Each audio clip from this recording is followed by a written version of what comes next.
The faint glow of the digital clock read 1:03 a.m., a silent testament to my nightly ritual of chasing ghosts across the airwaves. In the dim light of my basement, surrounded by the hum of old radios and the occasional crackle from a loose wire, I felt at peace. My name is Marvin, and for years, these late hours have been my sanctuary, a place to indulge my passion for ham radio. Tonight, like many before, I was spinning the dial of my trusty Yaesu receiver, searching for anything that broke the monotony of static and routine broadcasts. It's a solitary hobby, one that most might find dreadfully dull. But for me, it's a relentless pursuit for something extraordinary hidden amongst the ordinary. As I adjusted the frequency, a sharp crackle burst through the speakers, causing me to flinch slightly. It wasn't uncommon to catch bits of electrical interference, but this crackle turned into a whisper, an almost rhythmic series of static bursts that pricked the hairs on the back of my neck. I fine-tuned the dial, honing in on the signal. The whispers grew clearer, yet no words could be discerned, just a series of numbers followed by an indecipherable murmur. I leaned back in my creaky office chair, my eyes fixed on the glowing dials as the numbers 5-15-22 repeated. The sound was unlike anything I had encountered before. It wasn't the tone or the pitch that unsettled me. It was the way it made me feel. Each sequence of numbers was like a weight pressing on my chest, a herald of doom whispering directly into my soul. Compelled by a mix of fear and fascination, I began to record the signal. My hands were steady, trained by years of navigating this equipment, but my heart raced as if trying to outrun the dread that filled the room. I replayed the recording, each playback etching the eerie sequence deeper into my mind, each repetition dragging my spirits lower. The walls of my cozy refuge seemed to press inward, and the shadows in the corners deepened, as if responding to the signal's call. For a moment, I considered turning off the receiver, walking away from the whispers that seemed to echo from a place of despair. But my curiosity was piqued. What was the origin of this transmission? Who, or what, was attempting to communicate, and why did it evoke such a visceral response? I spent the remainder of the night documenting every variation of the signal, noting the times it was strongest and the subtle shifts in its modulation. Dawn was breaking by the time I finally allowed myself to collapse into bed, the numbers 5-15-22 looping endlessly in the back of my mind. Sleep did not come easy. My dreams were haunted by visions of desolate landscapes, the earth scorched and barren under a heavy, oppressive sky. Figures roamed this wasteland, their faces twisted in anguish, their eyes hollow with despair. The numbers were there too, etched into the ashen soil, dictating the rhythm of their endless, sorrowful march. I awoke with a start, the morning light doing little to dispel the gloom that had settled over me. The signal, that damned whispering static, had burrowed its way into my psyche, transforming my curiosity into an obsession. I needed to find its source, to understand its purpose. Was it a warning? A cry for help? Or something far more sinister? As I sat up, rubbing the sleep from my eyes, I resolved to trace the signal. I would find the source of the whisper that spoke of despair, even if it meant dragging myself through the darkest corners of the earth. My journey had begun not with a step, but with a frequency. A static whisper in the night that refused to be silenced. My usual morning routine felt like a distant memory as I descended back into the basement. The once familiar hum of the radios now seemed like a foreboding drone, a soundtrack to my newfound purpose. Armed with a notebook full of scribbled frequencies and timestamps, I began my quest to uncover the origins of the mysterious signal. The internet was my first tool for exploration. I posted on ham radio forums, describing the frequency and the strange effects of the broadcast without revealing the depth of my unease. Responses trickled in slowly at first.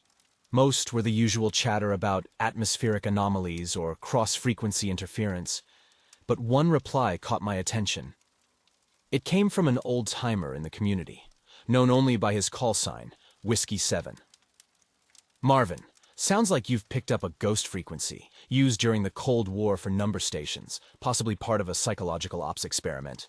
Check government declassifications from the 60s and 70s. You might find your ghost there, he wrote. His suggestions sent me spiraling down a rabbit hole of declassified documents and forgotten government projects. Hours turned into days as I scoured through archives and digital records, searching for any project that matched the characteristics of the signal. The trail led me to an obscure file on Project Despair, a psychological operation aimed at destabilizing enemy morale through subliminal audio transmissions. The more I read, the more the pieces fell into place. The project was rumored to have been discontinued, but the file hinted at several broadcast locations that were decommissioned and forgotten. One name appeared repeatedly: Raven Rock, an old government facility rumored to have housed the heart of this psychological warfare program. My resolve hardened with each document. I had to see this place for myself. If the signal originated from there, perhaps I could find a way to stop it. Or at the very least, understand why it was affecting me so deeply. Packing a small bag with essentials and my radio equipment, I set out on what felt like an expedition. Raven Rock was located in a remote area, several hours' drive from my home. As I drove, the landscape gradually changed from urban sprawl to dense, uninviting forests. The GPS struggled to locate the exact coordinates, and I found myself navigating by intuition as much as by technology. When I finally arrived, the sun was setting, casting long shadows over the dilapidated gates of what looked like Raven Rock. The facility was larger than I had imagined, sprawling and desolate, with buildings that bore the scars of neglect and time. The air was thick with the scent of moss and decay as I approached the main building. Its doors were ajar, inviting, yet ominous. Inside, the halls were lined with peeling paint and debris. My flashlight beam danced across old, rusty signs that directed me to a sub-basement level, presumably where the broadcasting equipment was housed. My footsteps echoed ominously through the corridors as I descended deeper into the bowels of the facility. The air grew colder, and the oppressive feeling of despair I felt from the signal intensified. It was as if the very walls were saturated with sorrow. Finally, I reached the door marked Communications Control. It took a moment of courage to push it open. Inside, I was met with rows of antiquated equipment, much of it disassembled or in disrepair. But there, in the center of the room, was a console that looked disturbingly pristine, as if it had been used recently. My heart raced as I approached the console. The air felt charged, and a palpable sense of urgency overtook me. I needed to find the recordings, the source of the transmissions. As I searched through the drawers, I found old reel-to-reel tapes, each marked with dates and times. They were archives of every broadcast made from Raven Rock, a catalog of despair. I loaded a tape into the still-functional player and pressed play. The familiar static and whispers filled the room, more intense and unsettling than ever before. But this time, hidden beneath the static, I heard something new, a faint voice counting down. 5, 15, 22. It wasn't just a series of numbers.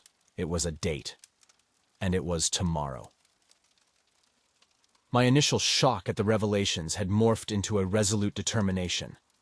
I needed to stop the broadcast, no matter the cost. The clock was ticking down, and the dated yet menacing setup seemed to mock my frantic efforts. Clutching the tape, I left the control room, my mind racing with what might happen when the countdown ended. Was this the final broadcast designed to unleash widespread psychological turmoil, as the documents hinted? The pressure of time bearing down on me was suffocating, but I knew hesitation could cost more than just my sanity. Frantically searching through the piles of decommissioned equipment and old documents, I sought anything that could help me stop the broadcast. That's when I found it. An operations manual with scribbled notes in the margins. The notes spoke of a secondary control site, a fail-safe location where the broadcast could be deactivated. The coordinates were scrawled hastily, a beacon of hope amidst my growing dread. Armed with this new knowledge, I drove through the night, guided by the desperate need to prevent whatever disaster was at the brink of release. The coordinates led to an old industrial area on the outskirts of town, long abandoned and forgotten. The building was nondescript, the kind of place you'd never look twice at, which made it a perfect cover for the operations described in the manual. Inside, the layout matched the schematics I had memorized from the manual. My heart pounded as I navigated the dusty corridors, the silence around me a stark contrast to the chaos I felt inside. Finally, I reached the main control room. It was smaller than the first, the air stale, the only sound the buzzing of old fluorescent lights. At the console, a digital clock counted down, confirming my worst fears. I had little time. I scanned the room for the deactivation mechanism described in the notes. It was supposed to be a simple process, a series of switches and a code entry, a routine to halt the transmission permanently. My hands trembled as I input the deactivation code. The console beeped in response, each tone echoing ominously in the cramped room. As I hit the final key, the countdown stopped abruptly. Relief washed over me momentarily, until I realized the room was far too quiet. The hum of machinery had ceased, but so had the faint, ever-present static that had filled the background. I held my breath, listening intently. Moments later, the silence was broken by a chilling sound. A new sequence of numbers, different from the first, began to emit softly from the speakers. The realization hit me like a cold wave. The broadcast was designed to evolve, to continue, regardless of attempts to stop it. The project was far more complex and safeguarded than I had imagined. Desperate, I pulled the manual from my bag, flipping through it under the harsh light. That's when I saw it.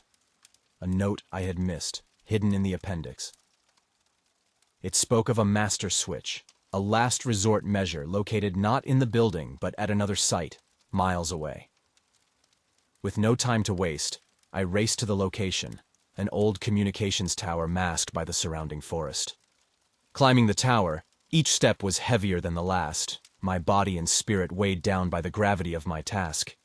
The operation manual I found had crude diagrams, but enough to guide my destruction. It seemed straightforward: cut the power, smash the broadcasting equipment, and dismantle the antenna connections. However, as I tore cables from their connections and smashed the aging transmitters with a crowbar, a sinking feeling of dread grew within me. Each strike felt like a desperate plea for peace, yet the eerie silence that followed was unnerving. The final step was to disable the main console, a large, cumbersome machine that hummed with an ominous persistence. As I approached the console, the air around me grew inexplicably colder, the atmosphere thick with static electricity. I hesitated, a primal part of my brain screaming to halt. But the logical part, driven by fear of what might happen if I didn't complete this task, pushed me forward. I yanked open the panel and began to pull at the wires and circuits, anything to stop the countdown. In my haste and mounting panic, my hand slipped, striking a sequence of buttons on the console inadvertently. A sudden, sharp beep cut through the room, dreadfully similar to a countdown initiation rather than cessation. My heart sank as I realized my mistake. I had accidentally triggered the final broadcast. The equipment, despite my efforts to destroy it, began to hum back to life, screens flickering on, showing a digital map with signals emanating rapidly across the globe. The haunting sequence of numbers, now a sinister anthem, started to play louder and clearer than ever. In horror, I understood that I hadn't stopped the apocalypse. I had unleashed it. Racing out of the bunker, the cold morning air hit me with the harsh reality of my failure. As I drove away, the early morning calm was broken by the sounds of sirens and chaos in the distance. Cars swerved erratically.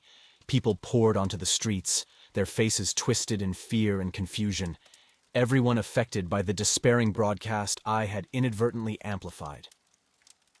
The horizon was lit not by the dawn of a new day, but by the fires of riots and destruction, a stark silhouette against the growing light.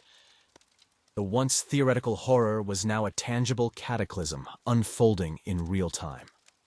I drove, not knowing where to go, each mile taking me further from the epicenter but closer to the guilt that would forever haunt me.